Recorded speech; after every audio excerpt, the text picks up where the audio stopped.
We have started today 10th chapter, that is circle. First we are going to see the definition of a circle. While drawing a circle with the help of a compass, you must have noticed that the pointer of the compass is fixed and the pencil is rotating with a same distance. So how we can define a circle? Circle is collection of all the points which are at a same distance, okay, from a fixed point. So we are collecting all these points which are at same distance from the fixed point.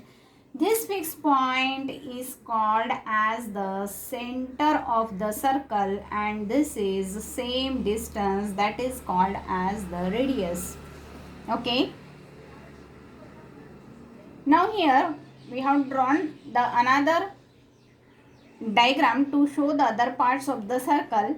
If any two points on the circle is a joint, then we are going to get a line segment. That line segment is called as the chord. Chord is the line segment joining any two points on the circle.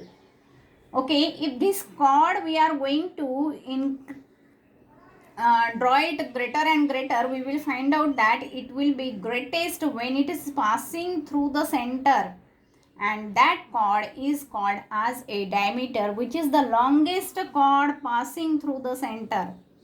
Okay, any part of the circle, if it is taken, that is called as arc.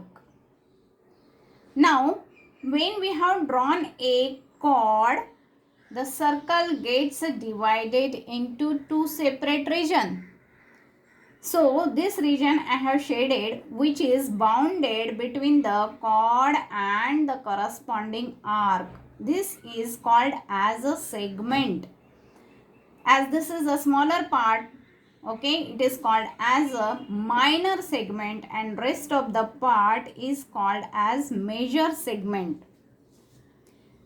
If two radii are taken and the region bounded between the two radii and the corresponding arc, okay, this region, that is called as a sector. As we can see, this is the smaller part of the circular region, okay, it is called as a minor sector, whereas all these remaining part, that is called as a major sector. Now in a plane, if the circle is drawn, the plane gets divided into three parts. One is the interior of the circle, okay, this part. Another is the exterior of the circle, all this part, okay. And third one is the circle itself. Here we can see AB is the diameter and O is the center. So OB and OA are the radii. It means that 2 times of the radius, that is equal to diameter. Now here we can see, if a circle and a line is drawn, then what can be the possibility? You can draw a line in such a way that it is not intersecting a circle. That line is called as non-intersecting line, and you can see that for the non-intersecting line, there is no common point for a circle and the line. Okay, if no common point, that line is called as non-intersecting line. What can be the second possibility? In second, you can see that line can be drawn just touching a circle.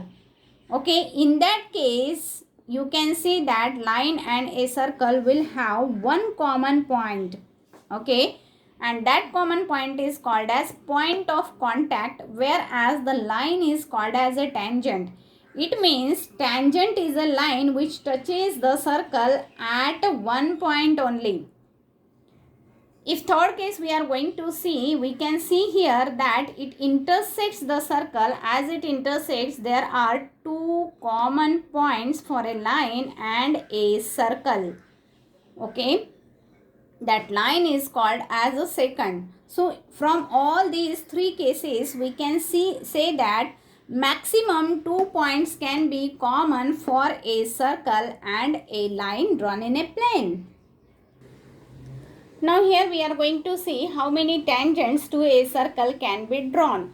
As we have already defined, circle consists of infinite number of points. It is the collection of all the points. Okay.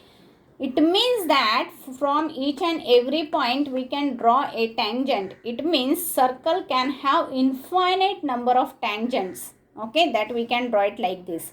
But if a point, fixed point is taken on a circle, then how many tangents we can draw? There we can see that if this point is taken, let us consider the point is n. So through the point n, so many lines can pass.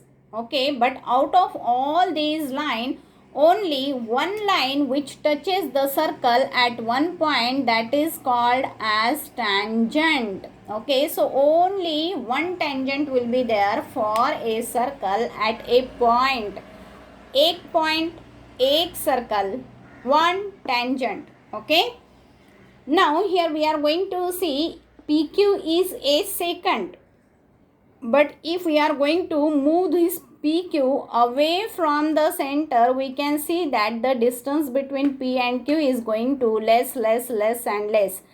And the position will come in such a way that P and Q will not be separate points. They will be at one point. It means both will be coinciding at a point. At that situation, we can see that the secant and that circle will have one common point, and that secant will turn as a tangent.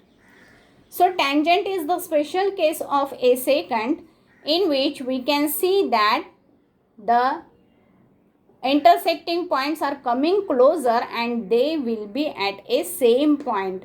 So that will be a tangent.